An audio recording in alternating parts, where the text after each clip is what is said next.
You've checked every box. You have the career, the savings plan, and you're avoiding debt. On paper, you're winning.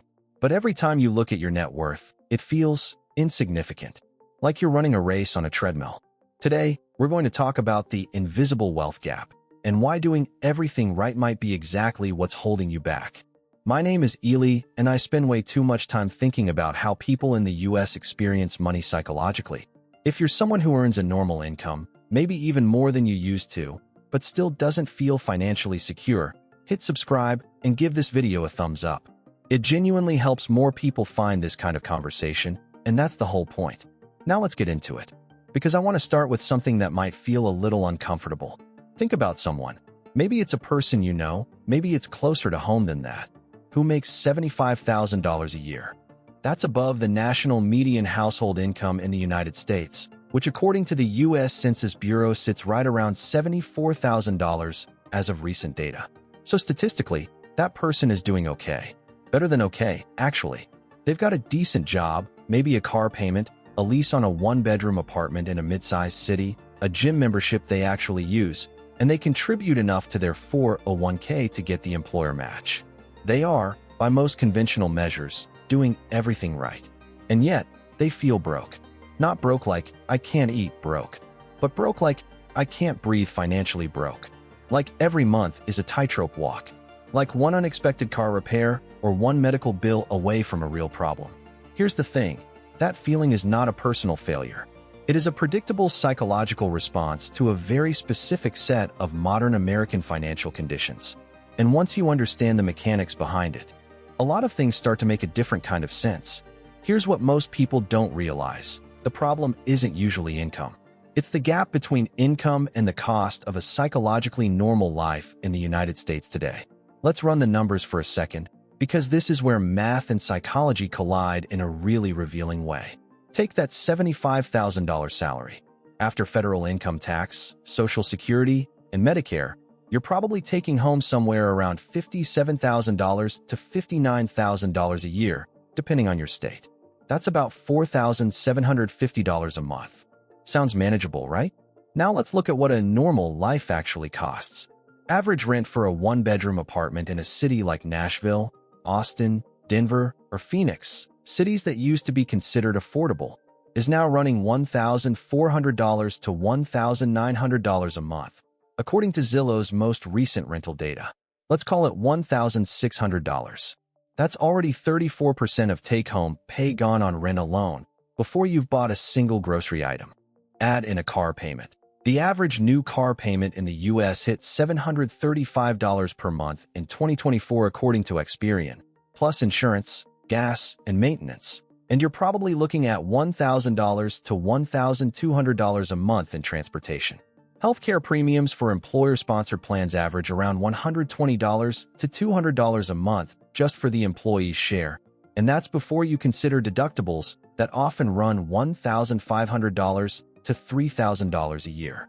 Student loan payments, groceries, utilities, phone. Add those up and you're looking at a budget that has almost no margin, no real cushion, no room to feel safe. And here's where the psychology kicks in hard.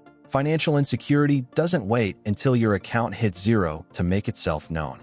According to a report by the American Psychological Association, money is consistently the #1 source of stress for Americans, year after year.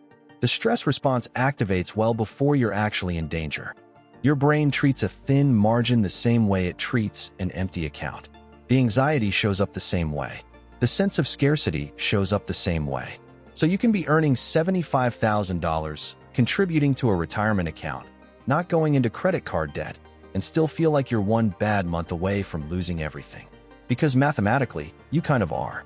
And your nervous system knows it. Now you might be thinking, okay, so the solution is just to earn more. Get a raise. Get promoted. Make six figures. And look, more income helps. That's not a myth. But here's where it gets interesting. And this is the part that almost nobody talks about. Earning more does not automatically produce the feeling of financial security. There's a very well-documented psychological phenomenon that explains why, and it's called lifestyle inflation, or more technically, hedonic adaptation. The idea is simple. When your income goes up, your standard of living tends to follow it. Not because you're reckless, not because you're bad with money, but because normal recalibrates. When you were making $50,000, a $75,000 salary felt like it would solve everything. But when you get to $75,000, the apartment that felt like a stretch at $50,000 now feels too small. The used car that seemed fine now comes with higher repair bills that justify a new one. The trips that felt like luxuries start to feel like something everyone around you does regularly. And before you know it, you've recreated the same financial tightness at a higher income level. This isn't weakness. This is neuroscience. The brain is extraordinarily adaptive. What felt like abundance at one level becomes the new baseline almost automatically. According to research on the hedonic treadmill, a concept developed by psychologists Philip Brickman and Donald Campbell, human beings are remarkably good at returning to a stable emotional set point regardless of changes in their circumstances. Wins feel good temporarily, then normal reasserts itself. And the financial industry, by the way, is counting on exactly this pattern. Because the next level of income comes with the next level of product. The bigger apartment, the newer car, the fancier gym, the upgraded vacation. The infrastructure of American consumption is designed to absorb whatever you earn, and then some. Here's the thing about the invisible wealth gap that I want you to sit with for a moment. It is not only the gap between what you earn and what things cost. It is also the gap between your actual financial position and your perception of where you should be by now. This is comparison, and it operates quietly and constantly in the background of almost every financial decision most people make. According to a 2023 survey by Bankrate, nearly 40% of Americans say they compare their financial situation to others, and social media has made this exponentially more distorted. What you see online is not a representative sample of financial reality. It is a curated highlight reel of the most visible spenders in your peer group. The person posting the vacation photos on Instagram is not showing you the credit card balance they're carrying. The colleague who seems to own a home already might have had significant family help with the down payment, a reality that the Federal Reserve has documented extensively in research on intergenerational wealth transfers. But your brain doesn't process those caveats in real time. It just sees the evidence and draws the conclusion, everyone around me seems to be doing better than I am. And that conclusion, whether it's accurate or not, generates shame, urgency, and the kind of financial decision-making that tends to make things worse, not better. Here's what most people don't realize about comparison. It doesn't just feel bad emotionally. It actively distorts your financial behavior. Research published in the journal Psychological Science found that social comparison increases spending, particularly on visible status items. Meaning the more you compare, the more you're likely to spend in ways that signal status rather than build stability. The new car instead of the paid-off one. The nicer apartment in the better neighborhood. The wardrobe upgrade. Not because you're vain, but because you're human. And humans are deeply social creatures who respond to perceived social positioning in very automatic ways. And this is where doing everything right can actually become a problem. Because when you're technically responsible, you're not gambling, you're not blowing money on obvious vices. It becomes very easy to justify the invisible leaks. The lifestyle upgrades that seem small individually but are large collectively. The spending that feels earned because you work hard and aren't reckless.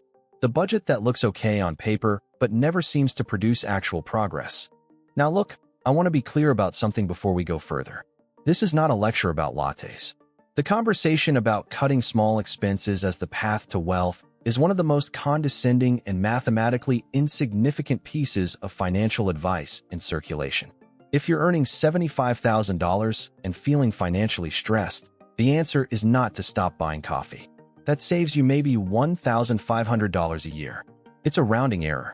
The real numbers live in housing, transportation, and the structural cost of American life. Things that are not easily solved by personal discipline alone. What I'm talking about is something different. I'm talking about the gap between your financial identity and your financial strategy. And this is where the psychology gets really important. Most people in the US don't have a clear, conscious financial identity. What they have is a financial personality that was mostly absorbed from their environment, from how their parents talked about money, from what their peer group normalizes, from what advertisers have spent decades telling them they deserve. And that absorbed identity tends to prioritize looking financially okay over being financially okay. It values the appearance of stability, the nice apartment, the reliable car, the dinners out, over the less visible but far more powerful components of actual financial security, which are margin, optionality, and net worth growth. Margin means having more money coming in than going out by a meaningful amount. Not 2%, not 5%, but ideally 15% to 20% or more. Optionality means having enough liquid savings that a job loss, a medical event, or a major repair doesn't constitute a crisis. And net worth growth means your assets are increasing over time faster than your liabilities, compounding in your favor rather than against you. Here's where this gets practical, because I don't want this to be abstract. Let's talk about what actually moves the needle psychologically and financially. For someone earning a normal income in the United States right now, the first thing is understanding your real number, your actual monthly cash flow, not your theoretical budget. Most people have a budget in their head that doesn't match what they actually spend. Pull 3 months of bank and credit card statements and add it up honestly, not to punish yourself, but because you cannot close a gap you cannot see. The Federal Reserve Survey of Consumer Finances has found consistently that Americans significantly underestimate their monthly spending, often by 20% to 30%.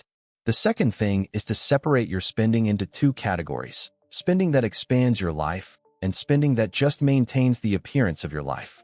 This is a different cut than needs versus wants. Some needs are actually status maintenance.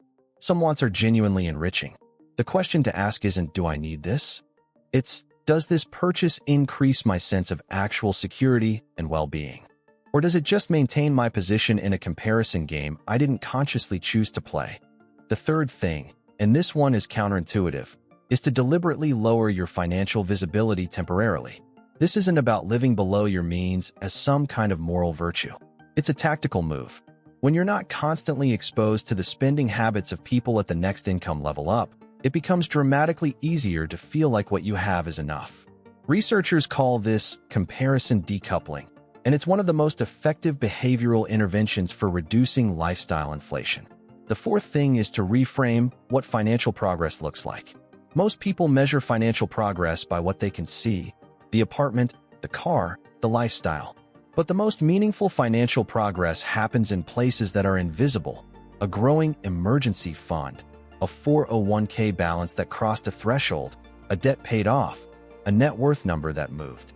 Build a habit of checking and acknowledging those numbers regularly, because your brain needs evidence of progress to stay motivated. Without it, you're just grinding with no feedback loop. And the fifth thing, and I want to spend a minute here because it's the most psychologically loaded, is to make peace with the pace of this. Wealth built on a normal American income is not a 5-year story. It's a 15 to 20-year story, minimum, and that timeline is not a failure. The average millionaire in the United States, according to research by Dave Ramsey's organization and corroborated by Federal Reserve data, built their wealth over decades, not in a few explosive years. The narrative that wealth should happen fast is a media product, not a financial reality for most people. And chasing the fast version on a normal income is one of the most reliable ways to stay stuck. Here's the deeper thing I want to leave you with, and it's the realization that I think makes this whole conversation worth having. The invisible wealth gap is not just the difference between what you earn and what things cost. It's the distance between who you are financially and who you've been told you should be by now. It's the quiet, persistent pressure to be further along, to have more saved, more invested, more to show for the years you've been working, and the shame that fills that gap when you feel behind. And the reason doing everything right can still feel like not enough is because right was defined by a system that benefits from your constant sense of inadequacy. A financially anxious person buys more, upgrades more, and saves less. A financially insecure person is an excellent consumer. The goal of this channel is to help you step outside that dynamic, not by teaching you some secret investment strategy or telling you to sacrifice everything that makes life enjoyable, but by helping you understand the psychological machinery that's running in the background of every financial decision you make. Once you see it, it's very hard to unsee. And once you can see it, you can actually start to work with it instead of against yourself. So here's where to start this week. Just one thing. Go find your real monthly spending number. Not the budget, the actual number. Add up what went out the door last month across every account. Look at it without judgment. Just see it clearly. Because that number, whatever it is, is the beginning of the real conversation. Not the one about what you should be doing, the one about what is actually happening and what you actually want to change. That's the work. And it's not glamorous, but it's real.